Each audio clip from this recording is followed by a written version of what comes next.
Hi guys, I am professor Narayan नीले from भाग्यवेद academy और आज हम देख रहे हैं फ्रेंड लेसन नंबर 7 इंग्लिश का, बराबर क्लास 10 का, जिसका नाम है ग्लिम्सेस ऑफ इंडिया, मतलब भारत के कुछ छटाएं।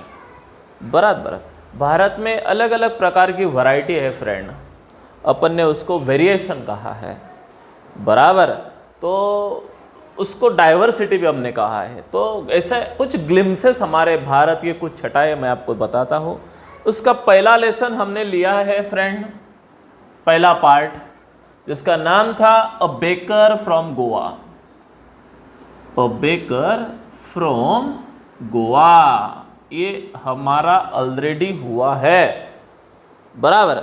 लेकिन आज हम उसका सेकंड पार्ट देखने वाले हैं। पार्ट सेकंड, अभी नाम डालो जल्दी से। उसका सेकंड पार्ट है फ्रेंड आज हम देखने वाले, जिसका नाम है कुर्ग।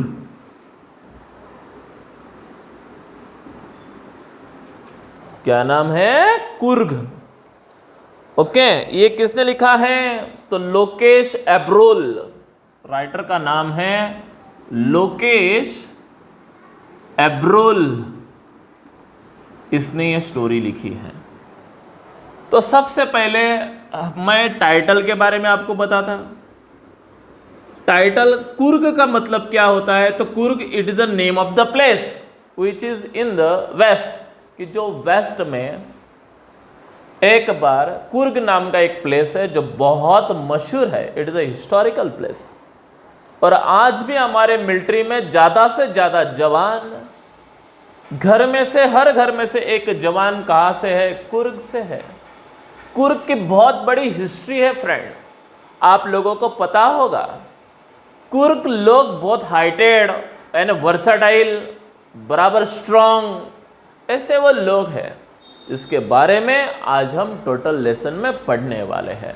तो what is in by title Coorg? Coorg is the name of the place which is in the, जल्दी बताइए, इन द पेनिसुलर एरिया। कहाँ पे है वो प्लेस? पेनिसुलर एरिया में है। Got it? नीचे की एरिया में है, कि जो प्लेस पे लोग सारे एकदम स्ट्रांग हैं, एक्टिव हैं, और सोल्जर में ज्यादा से ज्यादा लोग उस गांव में से है। मिलिट्री, एयरफोर्स, नेवी, बराबर पुलिस, ये जो फोर्सफुली यानी डिफेंस वाला जो खाता है, ज्यादा से ज्यादा लोग इस विलेज में से है, उस प्लेस में से है, कुर्ग में से है। तो ये हो गया मेरा टाइटल। अब देखते हैं फ्रेंड रिगार्डिंग द राइटर। चलो राइटर कौन है देखते हैं। लोकेश एब्रोल। क्या है, कौन है, कैसा है, क्या लिखा है उसने, क्या बताया है उसने, चलो अपन लाइन बाय लाइन उस लेसन में से लेते हैं। चलो फ्रेंड, थोड़ी बहुत इंफॉर्मेशन मैं सबसे पहले आपको काय के बारे में बताता हूँ। सबसे पहले बच्चों ने ये बुक्स निकालो, फर्स्ट फ्लाइट वाला बुक्स। पेज नंबर आ जाओ फ्रेंड आप 90, पेज नंबर कौन सा? 90। ओके, वहां पे आ जाओ। चलो कुर्ग के बारे में पढ़ा रहा हूं, लेकिन सबसे पहले मैं इंफॉर्मेशन दे रहा हूं रिगार्डिंग द राइटर। राइटर कौन है, कहां से है, कैसे है, क्या करता है, देखते हैं। Lokesh Abrol is renowned doctor by profession. इसका प्रोफेशन क्या है? एक्चुअली डॉक्टर है वो। He established first multi-speciality hospital in a private sector in Gurgaon. Gurgaon में इसने एक multi speciality hospital, private hospital, private sector से गुड़गांव में ओपन किया है। He is also a social worker, यानी बहुत बड़ा क्या है वो? सोशल वर्कर है। ध्यान में रखना, पहली बात तो डॉक्टर है, दूसरी बात उसने he open the multi speciality hospital open किया है। कहाँ पे? तो गुड़गांव। तीसरी बात, वो सोशल वर्कर है। क्या है? सोशल वर्कर, एक समाज सेवक है, समाज के लिए कुछ करना चाहता है, बराबर। He establish the first stray cow shelter in Gurgaon. Gurgaon में उसने काउ शेल्टर भी ओपन किया है, stray cow shelter. He opens the stray cow shelter open किया, वो भी कहाँ पे, गुड़गांव में ही। ओके, और क्या है देखते हो रिगार्डिंग में। Lokesh Abrol is an established writer, वो बहुत बड़ा क्या भी है, राइटर भी है। The present essay on Coorg highlighting in the sharp observation and ability the graphic description of the wonderful land that is called Coorg. इस लेसन में उसने एक बहुत बड़ा अच्छा सा डिस्क्रिप्शन किया है, description of a wonderful land that is Coorg. कौन सी लैंड, तो कुर्ग। तो कुर्ग कैसा है, क्या है, उसके बारे में अब हम देखते हैं फ्रेंड। चलो ये हो गया मेरे regarding it information, got it. चलो अभी आ जाओ सब बच्चे पेज नंबर 90 पे। अभी लाइन बाय लाइन में ले रहा हूं, ध्यान देना है आपने। Coorg is a coffee country. Coorg क्या है रे, एक कॉफी कंट्री है। A famous for its rain forest and spices. क्या क्या होता है कुर्ग में, तो पहली बात, कुर्ग कॉफी के लिए प्रसिद्ध है, स्पाइसेस के लिए प्रसिद्ध है, और ज्यादा रेनफॉल के लिए प्रसिद्ध है। ये तीन चीजें कुर्ग में है। चलो देखते हैं। Mid day between the Mysore and the coastal town of Mangalore sides a piece of heaven that must be adrifted from the kingdom of God. This land of rolling hills is inhabited by a proud race, martial men, beautiful women and wild creature। देखो friend, कहाँ से जा रहे हो, पहले कहाँ पे आओ, बोले आपको यदि कुर्ग देखना है तो mid day between Mysore, Mysore में मैं मिड डे में आया बोले। The coastal town of Mangalore, coastal town थे बोले एक मैंगलोर, वहाँ पे sits a piece of heaven. मैंने जब वो सीन देख रहा था मुझे मस्त लगा एकदम। देखो फ्रेंड, नीचे वाला पेनिसुलर एरिया वाला पार्ट है, मैसूर, बेंगलोर, ऊटी, हैदराबाद, बराबर केरला। ओके, ये जो प्लेसेस है फ्रेंड नीचे वाले, कन्याकुमारी, रामेश्वरम, बराबर, that is a super places. कैसे प्लेसेस है, सारे सुपर प्लेसेस है, नेचुरल ब्यूटी है, पिक्चरेस्क्यू है। तो ऐसे प्लेस पे बोले मैं गया, वो मुझे ऐसा लग रहा था कि एकदम हेवन लग रहा था। वाह यार, मैं कैसे प्लेस पे आया हूँ, मस्त कोस्टल एरिया में मजा आता है। That must have drifted from a kingdom of God. ऐसा लग रहा था कि सच में भगवान ने एक कैसा सिचुएशन, उसका हेवन बनाया यार अर्थ पे। This land of rolling hills, जहाँ नजर डालो वहाँ पे hills, inhabited by a proud race. और फिर वहाँ पे उस हिल्स के ऊपर कौन लोग रहते हैं, तो एक प्राउड रेस रहती है। रेस मतलब वंश वाले लोग, मार्शियल मैन रहते हैं। राइट डाउन, मार्शियल मैन का मतलब write down, having to do with a war, मतलब ऐसे लोग की जो वार लड़ने के लिए तैयार रहते हैं। उसको हमारे हिंदी में बोलते हैं दिलेर पुरुष, यानी स्ट्रांग पीपल, दिलेर लोग वहाँ पे रहते हैं। और ब्यूटीफुल वुमेन, और वहाँ की जो महिलाएं हैं, वहाँ के जो पुरुष है वो एकदम दिलेर है, स्ट्रांग है, ब्रेव है, बराबर, ब्यूटीफुल वुमेन है, एंड वाइल्ड क्रिएचर। और वह एरिया में ज़्यादा से ज़्यादा जंगली जानवर भी बहुत है। ये हो गया मेरा फर्स्ट पैराग्राफ, समझ में आया आपको। नेक्स्ट, कुर्ग और कोडागू, उसका एक प्लेस नाम है कुर्ग, दूसरे कुछ लोग उसको कोडागू भी बोलते हैं। The smallest district of Karnataka, underline कीजिए, कहाँ पे है ये, कर्नाटक में है, एकदम छोटा सा डिस्ट्रिक्ट है। Is a home to evergreen rain forest. Wow, कैसा एटमॉस्फेयर है वहाँ पे, एकदम रेन फॉरेस्ट है, मतलब रेन जब गिरता है तो वहाँ पे बहुत गिरता है। दैट्स वाई, ज़्यादा से ज़्यादा रेन होने की वजह से, स्ट्रॉन्ग रेन होने की वजह से वहाँ पे बहुत बड़ा फॉरेस्ट है। Spices and coffee plantation, underline कीजिए। गुर्क की पहचान क्या है, तो मैंने बताया आपको कि गुर्क की पहली पहचान है, कर्नाटका में एक जिला है जो एवरग्रीन रेन फॉरेस्ट है। दूसरी बात, वहाँ पे स्पाइसेस बहुत है, और कॉफ़ी प्लांटेशन वहाँ पे बहुत लिया जाता है। Evergreen rain forest cover the 30% of the district. बाप रे, उस जिले का, कुर्ग जिले का 30% एरिया डायरेक्टली फॉरेस्ट है। evergreen forest. During the monsoon, it powers enough to keep many visitors away. यहाँ पे मानसून में जाना नहीं, क्यों नहीं जाना? क्योंकि इस एरिया में जो भी टूरिस्ट होते हैं वो मानसून में जाते नहीं, क्योंकि वो इतना बरसता है कि पॉसिबल ही नहीं है वहाँ पे यानी कुछ देखना. The season of joy commences from September and continue till the March. Underline कीजिए, यदि कुर्ग को विजिट करना है आपको, a heaven on the earth. Coorg को क्या नाम सेकंड है? The heaven on the earth, यानी पृथ्वी के ऊपर एक स्वर्ग. बराबर. तो फ्रेंड, कौन से समय पे वहां पे जाना है? तो सितंबर टू मार्च, बस इसी सीजन में कुर्ग में जाना. सितंबर, अक्टूबर, नवंबर, दिसंबर, जनवरी, फरवरी और मार्च. कितने महीने? 6 महीने, 7 महीने. लेकिन ये छोड़े फिर जानो नहीं. क्यों नहीं? तो टू मच रेनफॉल होता है 6 महीना, इसलिए वहाँ पे बहुत रेनफॉल होता है. The weather is perfect. इस सीजन में यदि आप गए तो वेदर एकदम क्या रहता है? Perfect. With some showers from throne in the form of good measure. Showers throne, ऐसा मस्त पे कि बारिश गिरता ना, ऐसा लगता है कि शॉवर है. In a form of good measure. The air breathes with invigorating. Right down. The air breathes, यानी वो एयर इतनी मस्त आती ना, सुंदर एयर है, स्वच्छ एयर है, फुल ऑफ ऑक्सीजन है. इनविगोरेटिंग. Write down. इनविगर का मतलब होता है स्फूर्ति देना, एक क्या बोलते हैं उसको? चालना देना. और एक क्या बोलते हैं? एक स्ट्रेंथ प्रोवाइड करना.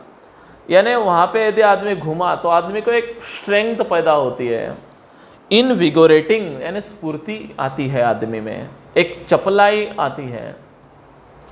कॉफ़ी, और वहाँ पे स्फूर्तिदायक कॉफ़ी भी है. कॉफ़ी स्टेट्स, ज़्यादा से ज़्यादा लोगों के खेतों में क्या है? कॉफ़ी स्टेट्स है. अभी कॉफ़ी स्टेट का मतलब समझता है?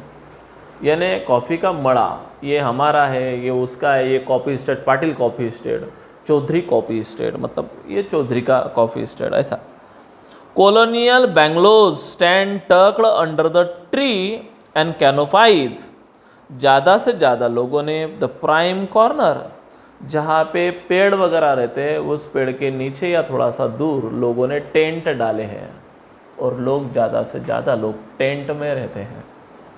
ऐसे पक्के मकान उस एरिया में बहुत ही कम हैं. समझ में आया ये भी पैराग्राफ? यानी कुर्ग के बारे में बोला है. The fiercely independent people of Kurg are possibly of a Greek or Arabic. Fiercely मतलब राइट डाउन आज़ाद. वहाँ के जो लोग हैं, सॉरी, fiercely मतलब बहुत तेज, वेरी शार्पन माइंड. वहाँ के लोग बहुत तेज है. तेज है मतलब भागने में तेज है, वार में तेज है, मारा मारी में तेज है. ऐसे ऐसे वो वहाँ के लोग हैं. इंडिपेंडेंट पीपल ऑफ कुर्ग, वो एकदम इंडिपेंडेंट है, यानी मस्त आज़ाद पंछी जैसे घूमते हैं. ना कॉलेज है, ना ट्यूशन है, ना स्कूलें है, कोई ज़रूरत नहीं. बचपन से सब बच्चे तीर कामट सीखते हैं, मारा मारा सीखते हैं, वॉर सीखते हैं, एक्सरसाइज करना सीखते हैं, बॉडी बिल्डिंग करना सीखते हैं, जंपिंग जपांग सीखते हैं. मतलब इस प्रकार से हॉर्स राइडिंग सीखते हैं. यानी ज़्यादा से ज़्यादा फिजिकल वर्क के ऊपर वो ज़्यादा से ज़्यादा ध्यान देते हैं. मेंटल वर्क होता ही नहीं है. दैट्स वाई ये सब लोग जड़ है. कैसे लोग हैं ये? जड़ लोग. एंड दैट्स वाई वार बहुत अच्छा कर लेते हैं. Fiercely independent people of Kurg are possibly of a Greek or Arabic descent. As one story goes, a part of Alexander's army moved south along the coast and settled here when return became impartial. ऐसा इतिहास में बताया गया है. सिकंदर का नाम सुना होगा फ्रेंड आपने. अ वर्ल्ड विनर सिकंदर जग जीतने निकला था, वर्ल्ड को जीतने निकला था. उसको कह रहा था कि सब वर्ल्ड मेरा है, मैं जीतूंगा और मैं इस वर्ल्ड का एक किंग बनूंगा. आई एम सिकंदर, कभी हार न मानने वाला. और वो विनिंग करते करते करते साउथ में गया और विन करते करते उसकी आर्मी इस कुर्ग में बसी थी, बराबर। और कुछ लोग उसके आर्मी के कुर्ग में सेटल हुए थे, ध्यान में रखना। इसलिए सिकंदर की सेना बोले तो कुर्ग, बराबर। सिकंदर ने अपने सेना में सिर्फ स्ट्रांग पीपल लिए थे, वीक को कोई चांस नहीं था, वीक को मार डालता था सिकंदर। इसलिए strong people, only strong and heighted, ऐसे लोग रहते थे। ऐसा कहते हैं, वन स्टोरी गोज, आपने स्टोरी सुनी होंगी, apart from Alexander army moved south, एक सिकंदर की टोली साउथ में आई थी, along with the coast, coast से घूम रहे थे, सेटल्ड हियर, और कुछ लोग यहाँ पे क्या हुए हैं, वो सेटल्ड हुए हैं। वेन रिटर्न बिकम इम्प्रैक्टिकल, कुछ लोगों को रिटर्न जाना क्या नहीं हुआ था, पॉसिबल नहीं हुआ था उनको, दैट्स वाई कुछ लोग वहीं पे क्या हुए थे, सेटल हुए थे बारिश की वजह से। These people married amongst the locals, और वहाँ पे सिकंदर की सेना गई और वहाँ पे कुछ देर तक रुके वो लोग। कुछ लोगों ने अपने टेंट वहाँ पे बनाए और कुर्ग गांव में घुसे और वहाँ से महीना 4 महीना वहीं पे रहे, दैट्स वाई वो वहाँ पे सेटल होने लगे। कुछ कुर्ग की महिलाओं के साथ ये आर्मी का स्ट्रांग रिलेशनशिप आया और उन्हीं वुमन के साथ सिकंदर की सेना ने क्या कर ली, मैरी कर ली, और फिर वहीं पे वो क्या हो गए, सेटल हो गए। मैरिड अमंगेज द लोकल्स, वहाँ के लोकल्स महिलाओं के साथ ये लोगों ने, सिकंदर की सेना ने मैरी किया। And their culture is apparent is the martial tradition, क्योंकि वो सब लोग कैसे थे, एक दिलेर लोग थे, दिलेर इंसान थे, स्ट्रांग थे, बराबर। The marriages and religious rights, और फिर वो उन्हीं के तरफ से मैरिज हुआ। विच आर डिस्टिंक्ट, थोड़े से अलग थे वो लोग, और महिलाओं की बात न सुनने वाले लोग थे, एकदम स्ट्रांग थे। मेल डोमिनेटेड कल्चर था, आज भी कुर्ग में वैसा है, यानी वुमेन को सिर्फ चूल और मूल, बस यही काम है, मस्त बच्चों को खिलाते जाओ और रहती जाओ। विच आर डिस्टिंक्ट, वहाँ के जो लोग हैं वो डिस्टिंक्ट है, डिस्टिंक्ट मतलब डिफरेंट है, अलग है, from the Hindu and main stream, लेकिन वो हिंदू लोग हैं वो सब, क्योंकि सिकंदर के सेना में ज़्यादा से ज़्यादा लोग कौन थे, हिंदू थे, बराबर। The theory of the Arab origin draws support from the long, क्योंकि वो सब लोग अरब एरिया से आए थे और अरब में ज़्यादा से ज़्यादा कौन लोग रहते हैं, Hindu. Origin draw support from the long and black coat, ये लोग क्या पहनते हैं हमेशा, एक लंबा ऐसा ब्लैक कोट, जब्बा बोलते हैं हम उसको, वो पहनते हैं, बराबर। आगे के विथ एम्ब्रॉयडर्ड मतलब ऐसा कमर बेल्ट, वेस्ट बेल्ट ओर्न, और नोन एज अ कडवूज, खोडूज, कोजू लोग, कोजू, known as kuppia, it resemble to खुफिया worn by the Arab and the Kurds, ये उन लोगों को कुर्ड्स लोग बोलते हैं, कुर्ड्स क्योंकि वो कुर्ता पहनते हैं, और आज कुर्ड्स के ही नाम से कुर्ता तैयार हुआ है। यानी हमेशा ये लोग डायरेक्टली यहाँ से लेके यहाँ तक पंजाबी ड्रेस जैसा हम वेयर करते हैं वैसा, और नीचे ट्राउजर, बराबर। यानी पंजाब के शेर पुत्र जैसे रहते हैं वैसे ही ये लोगों का ड्रेस है। तो ये लोग कमर बेल्ट, ऐसे कमर में ऐसे इस प्रकार सा बेल्ट, देखो ये पिक्चर देख लो आप, ट्रेडिशनल कुर्ग ड्रेस, इस प्रकार के वहाँ के लोग ड्रेस वेयर करते हैं और ऐसे धिप्पाड़ जैसे खड़े रहते हैं strongly. Coorgs homes have a traditional and hospitality, यदि तुम उनके घर पे गए तो वो लोग आपका मेहमान नवाजी उनकी अलग ही है, मतलब बहुत अच्छे हॉस्पिटैलिटी है, संस्कार ही अलग है उनके। हम जाते हैं तो उनको बहुत बड़ी खुशी होती है, बराबर। हॉस्पिटैलिटी मतलब मेहमान नवाजी।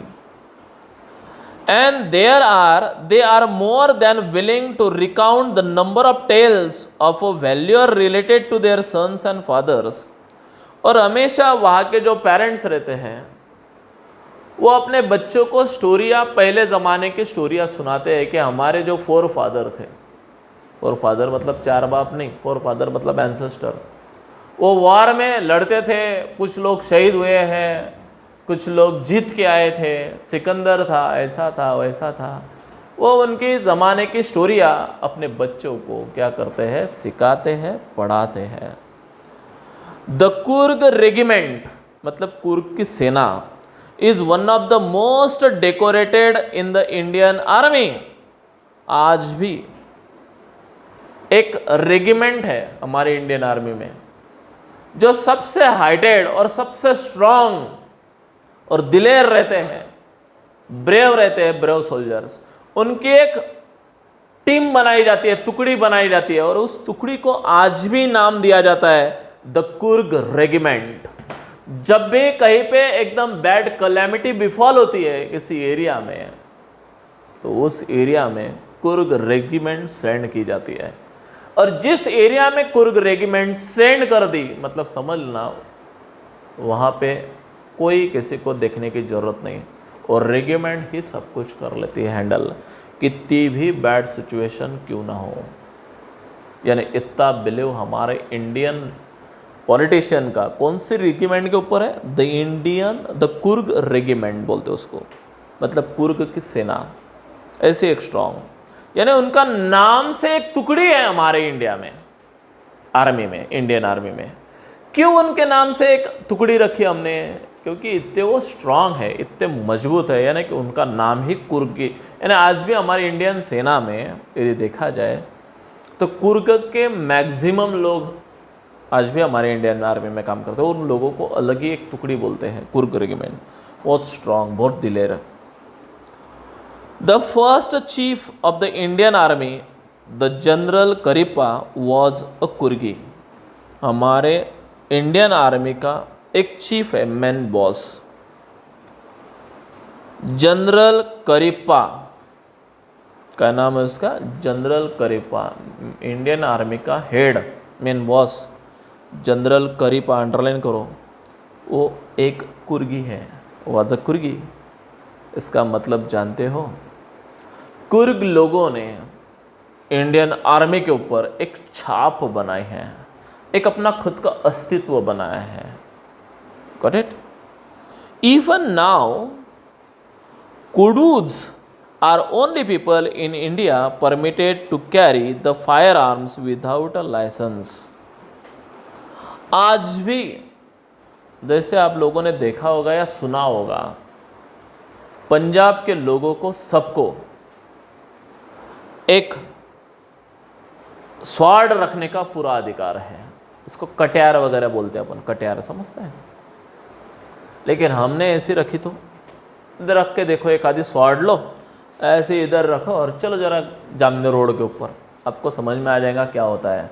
2 मिनट में पुलिस आ जाएंगे, आपको पकड़ के लेके जाएंगे और आपको जेल में डाल देंगे और बोलेगा शस्त्र संधि से उल्लंघन, मतलब इस आदमी के पास तलवार है और नंगी तलवार लेके रोड पे घूम रहा था, दैट्स ऑल, खत्म किस्सा, आपको जमा हो जाओगे। लेकिन आज भी पंजाब के लोग अपने साथ में कहीं पे भी स्वॉर्ड लेके घूम सकते हैं। उनको गवर्नमेंट ने, हमारे गवर्नमेंट ने क्या दी है, अथॉरिटी दी है, कटियार रखने का, स्वॉर्ड रखने का फुल अथॉरिटी है, बराबर। वैसे ही अथॉरिटी इंडियन गवर्नमेंट ने किसको दी है, कोडाउज, मतलब ये लोग, कुर्ग के लोग, ये लोग अपने साथ में कहीं पे भी फायर आर्म्स लेके जा सकते हैं without any license. Firearms का मतलब राइट डाउन, गन, बराबर, या कुछ भी शस्त्र, बराबर, ये अपने साथ में रख सकते हैं। इतनी फुल अथॉरिटी उन लोगों को है विदाउट एनी लाइसेंस। यदि हमें कुछ करना होता है तो हमें पहले लाइसेंस चाहिए। जैसे अभी मैं राजस्थान में गया था, राजस्थान में हमने देखा बहुत लोग वहाँ पे स्वॉर्ड था, बुलेट था, गन वगैरह था, ऐसे डायरेक्टली सेलिंग के लिए ऐसे रोड पे लगाए थे। हम लोगों ने देखा हो तो मैंने सोचा कि इसको परचेस कर लूँ, लेकिन बाकी के सब लोगों ने बोला नहीं सर परचेस मत करो, जब अपने इंडिया में, हमारे महाराष्ट्र में जब हम एंट्री करेंगे राजस्थान से निकल के, जब बॉर्डर पे, ऑब्वियसली हमारे पास का सब ले लेंगे और हमारे ऊपर केस दर्ज कर देंगे। हाँ, चोरी चोरी चुपके चुपके लेके जा सकते हो, मतलब जान देना भाई काहे को रिस्क ले रहे, छोड़ दिया। इस प्रकार से कुछ राज्यों में चलता है, कुछ राज्यों में नहीं चलता है।